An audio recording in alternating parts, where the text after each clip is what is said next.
What's happening, folks? Back with another reaction, back with some more Duran Duran, and we're going back to a tune from their Pop Trash album, 2000. I did have to make an executive decision, though I can certainly go back and circle back and get the tune that I'm skipping over, which was the executive decision. I was curious. There were a couple people who mentioned, like, you shouldn't even listen to Prototype. There was someone who wrote, it's not even a song, and that line made me think of a track by Yazoo on their debut album Upstairs at Eric's, an album I absolutely love, but there's a track on there. It's like the fourth track on the album, which doesn't really make sense to me. It would make sense to me if it was buried in the final, like, third or quarter of the album. But there's a tune in the first half of the album called, and it's tune is actually the wrong word. It's called I before E except after C.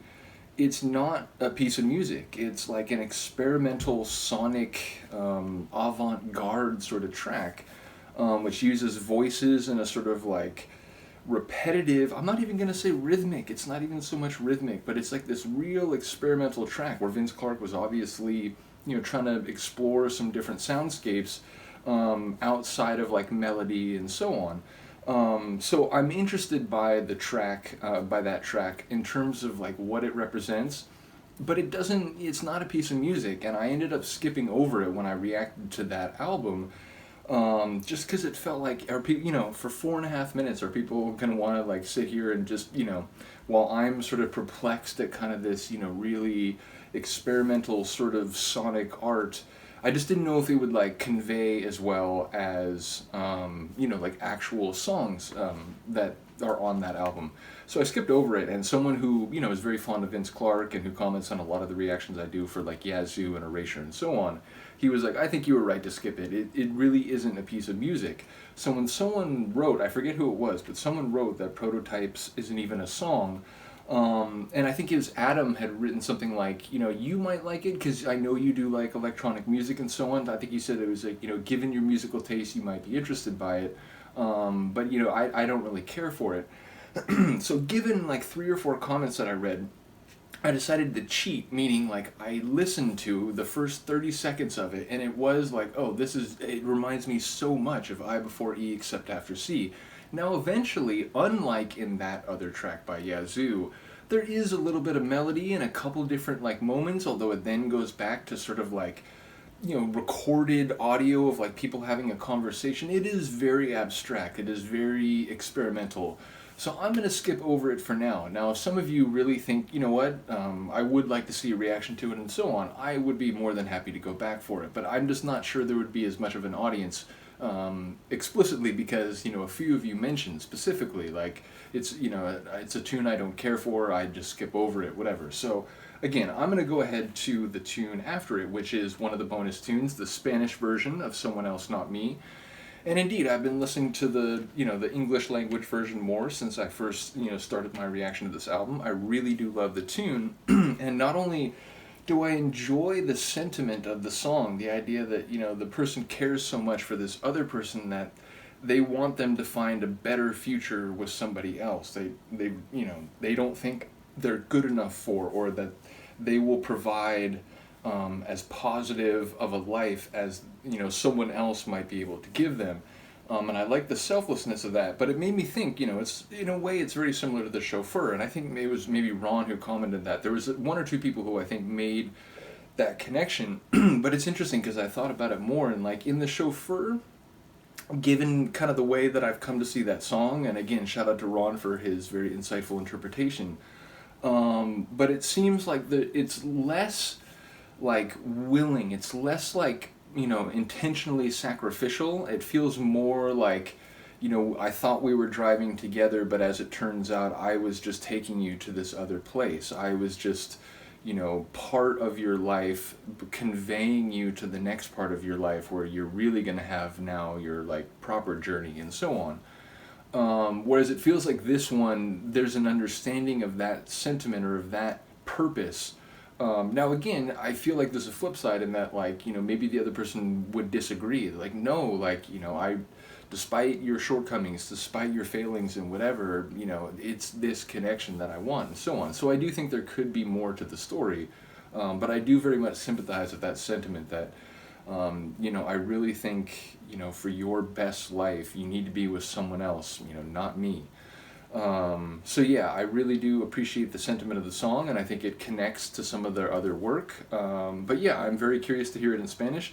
Full disclosure, someone who's played soccer in Southern California for a long time, I know a lot of Spanish within the context of football, and I also have some friends who speak Spanish either as their first language or at least fluently as a second language. I'm not fluent, but again, I could get by. If you drop me in the middle of a Spanish city, I could probably get enough ayuda that I would be able to figure out, how to get about and to survive. But ultimately, I don't speak it fluently, so I won't be able to sort of, I probably will not be able to get a line-by-line translation, but I assume it is more or less the same. But again, when you translate from one language to another, there are often cases where, like, the semantics aren't a perfect mirror in terms of, sometimes there are words in one language that have sort of like, connotations that it's hard to articulate in another language, or, there's like a semantic similarity with one part of the word, but like, to try to put it into a different language, you would have to like add another word that might have other connotations that are not necessarily part of the original. So translation is not usually like a simple just one for one. Sometimes it is, but basically there might be points here where I'm not sure exactly how the sort of song has been rendered. But I will very much enjoy the sonics regardless. So let's get to it. This is Someone Else Not Me in Spanish by Duran Duran, a bonus track from their 2000 album Pop Trash. Be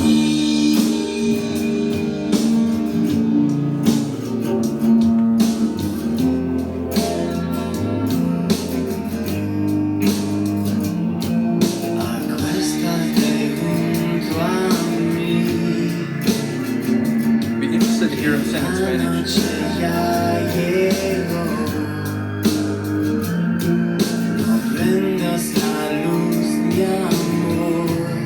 Airy synth.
Even in another language, I'm still getting like Duran Beatles vibes.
enjoy hearing a different language version of a song I know. In fact, it reminds me, one of the ska slash punk bands that I listen to, Voodoo Glow Skulls, they released a couple of their albums, like an English version and a Spanish version, because they're like Mexican American guys.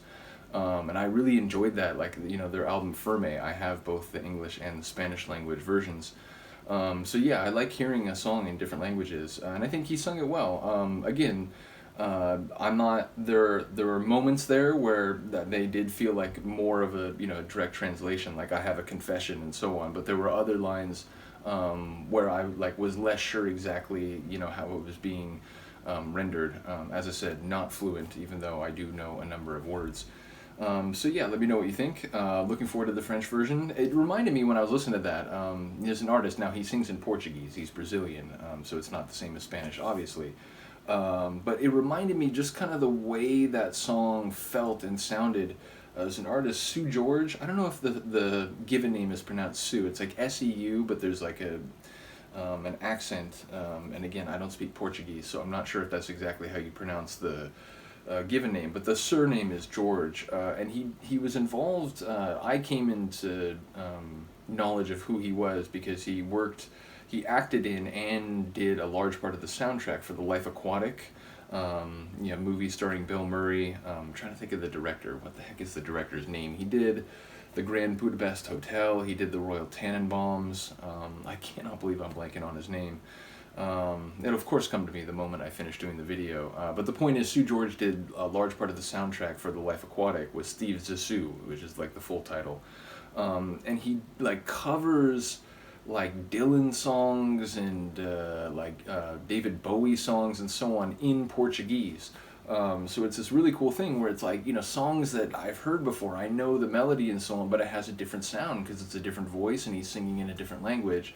And obviously, it's Simon's voice here, but hearing it in a different language, it gave me that feeling of like it's both familiar and different at the same time. So that was kind of the sentiment that I was experiencing as I went through that. So once again, shout out to Duran for doing that, taking a song that they've already done and rendering it in a different linguistic idiom, which gives it a different feel. So very cool. And again, I look forward to doing the Spanish version, or the French version, sorry. At which point I will be done with this this version of Pop Trash, which again is a 2022 reissue. So yeah, like I said, if you really do want to see a reaction to Prototypes, let me know. It is long. I noticed the track is like over 6 minutes. I kind of just did I skipped through and I listened to parts, and again, it seemed like there's a couple moments that there are some melodies, or at least like a sort of a theme that kind of keeps playing amid the sort of overall atmosphere. But there are other parts where it's like a recorded like conversation, but also with like effects on it, and it's like spoken word, like abstract experimental. So again, a couple of you had mentioned like, oh, it's not a song, which made me curious enough to sort of cheat and do like a quick check of it. And like I said, it reminded me so much of I before C, or I before E except after C, that I decided to make that executive decision. But like I said, if you would like to see a reaction to it, let me know. But if that is not the case, the next time we'll be back to the last tune on this version of the album, which is Someone Else Not Me, in French. So yeah, let me know what you think of this. Other than that, I'll see you next time.